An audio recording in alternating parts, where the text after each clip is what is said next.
Assalamualaikum warahmatullahi wabarakatuh.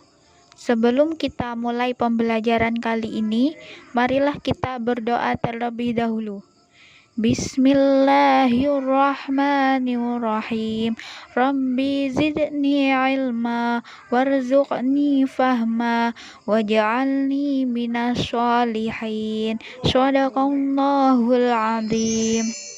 Kali ini saya akan menerangkan bab tentang berbusana muslim dan muslimah, cerminan kepribadian dan keindahan.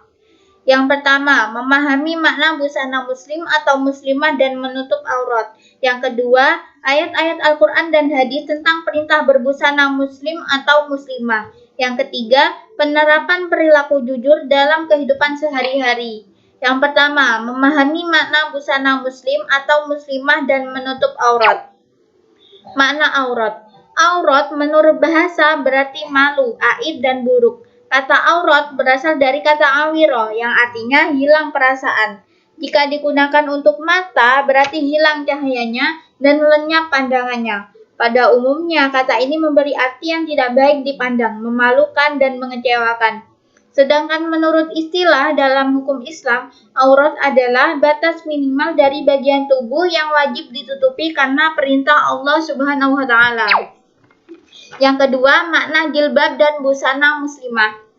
Nah, secara etimologi, jilbab adalah sebuah pakaian yang longgar untuk menutup seluruh tubuh perempuan kecuali muka dan kedua telapak tangan. Dalam bahasa Arab, jilbab dikenal dengan istilah khimar. Selain kata jilbab untuk menutup bagian dada hingga kepala wanita untuk menutup aurat perempuan, dikenal pula istilah kerudung, hijab, dan sebagainya. Pakaian adalah barang yang dipakai, seperti baju, celana, dan sebagainya. Dalam bahasa Indonesia, pakaian juga disebut busana. Jadi, busana artinya pakaian yang dipakai oleh perempuan. Pakaian perempuan yang beragama Islam disebut busana muslimah. Jadi, berdasarkan makna tersebut, busana muslimah dapat diartikan sebagai pakaian wanita Islam yang dapat menutup aurat yang diwajibkan agama untuk menutupinya. Gunanya untuk apa? Untuk kemaslahatan dan kebaikan bagi wanita itu sendiri, serta masyarakat di mana ia berada. Dan yang selanjutnya, ayat-ayat Al-Quran dan hadis tentang perintah berbusana muslim atau muslimah. Quran Surat Al-Ahzab surat ke-33 ayat 59. Bismillahirrahmanirrahim. Ya ayyuhan nabiyyu qul li azwajika wa banatika wa nisa'il mu'minina yudnina 'alaihinna min jalabibihin. Dzalika adna ayyurafna fala yu'zain wa kana Allahu ghafurar rahima. Yang artinya, hai Nabi, katakanlah kepada istri-istrimu, anak-anak perempuanmu, dan istri-istri orang mukmin, hendaklah mereka mengulurkan jilbabnya ke seluruh tubuh mereka. Yang demikian itu supaya mereka lebih mudah untuk dikenal. Karena itu mereka tidak diganggu dan Allah Maha Pengampun lagi Maha Penyayang. Kandungan Quran Surat Al-Ahzab surat ke-33 ayat 59. Nah, dalam ayat ini Rasulullah diperintahkan untuk menyampaikan kepada para istrinya dan juga sekalian wanita mukminah termasuk anak-anak perempuan beliau untuk memanjangkan jilbab mereka dengan maksud agar dikenali dan membedakan dengan perempuan non-mukminah. Jadi, hikmah lain adalah agar mereka tidak diganggu karena dengan mengenakan jilbab, orang lain mengetahui bahwa dia adalah seorang mukminah yang baik. Nah, pesan Al-Quran ini datang menanggapi adanya gangguan kafir Quraisy terhadap para mukminah, terutama pada istri Nabi Muhammad SAW yang menyamakan mereka dengan budak. Karena pada masa itu, budak tidak mengenakan jilbab. Oleh karena itulah dalam rangka melindungi kehormatan dan kenyamanan para wanita, ayat ini pun diturunkan oleh Allah SWT. Hadis dari Ummu Atiyah. An Ummi Atiyah qalat umirna an nukhrijal hayyada yawmal 'aidaini wa dawatil khudur fa yuhadna jama'atal muslimin wa da'awatahum wa ya'tadil hayyadu am musallahun qalat imra'atu ya Rasulullah ihdana laysa laha jilbab qala litulbisha shahibatuha min jilbabiha. Artinya dari Ummu Atiyah, ia berkata, Rasulullah SAW memerintahkan kami untuk keluar pada hari fitri dan adha, baik gadis yang menginjak akil balik, wanita-wanita yang sedang haid maupun wanita-wanita pingitan. Wanita yang sedang haid tetap meninggalkan sholat, namun mereka dapat menyaksikan kebaikan dan dakwah kaum muslim. Aku bertanya, wahai Rasulullah, salah seorang di antara kami ada yang tidak memiliki jilbab. Rasulullah pun menjawab, hendaklah saudarinya meminjamkan jilbabnya kepadanya. Hadis riwayat Muslim. Nah, kandungan hadis tersebut adalah perintah Allah kepada para wanita untuk menghindari prosesi sholat Idul Fitri dan Idul Adha, walaupun sedang haid, sedang dipingit, atau tidak memiliki jilbab. Bagi yang sedang haid, maka cukup mendengarkan khutbah tanpa perlu melakukan sholat berjamaah seperti yang lain. Wanita yang tidak memiliki jilbab pun dapat meminjamnya dari wanita lain.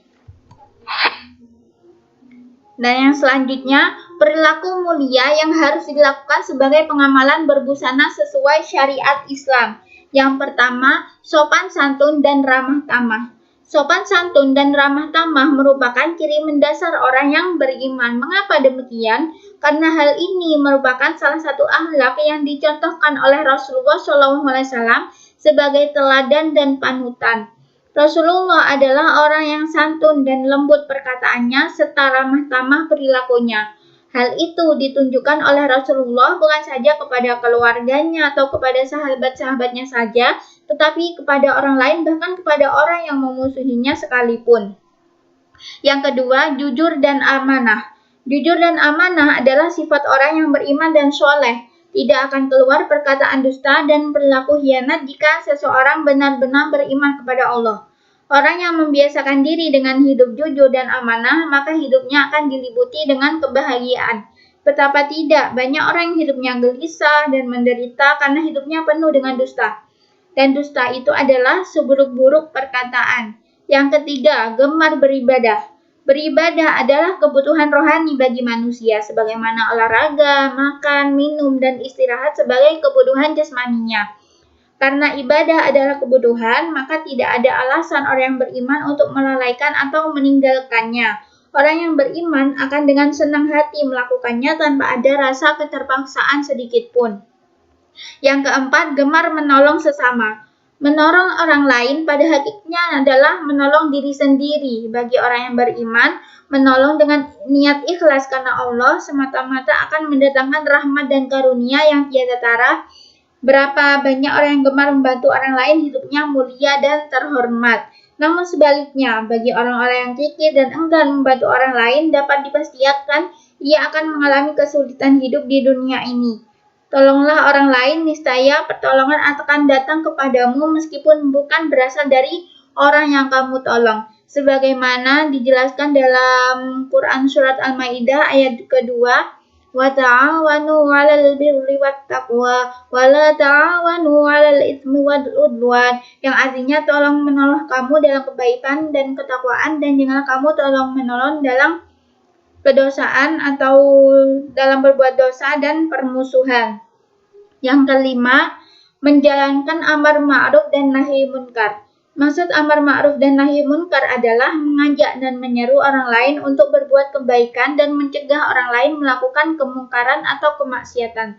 Hal ini dapat dilakukan dengan efektif jika ia telah memberi contoh yang baik bagi orang yang diserunya tersebut. Tugas mulia tersebut haruslah dilakukan oleh setiap orang yang beriman. Ajaklah orang lain berbuat kebaikan dan cegahlah ia dari kemungkaran. Seperti dijelaskan dalam Quran Surat Al-Imran ayat 104.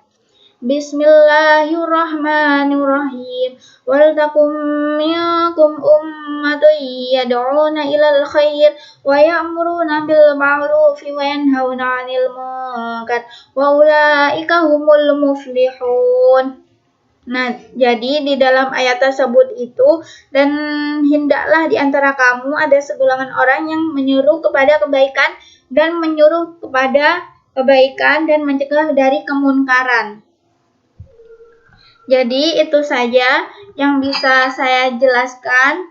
Kurang lebihnya mohon maaf. Wassalamualaikum warahmatullahi wabarakatuh.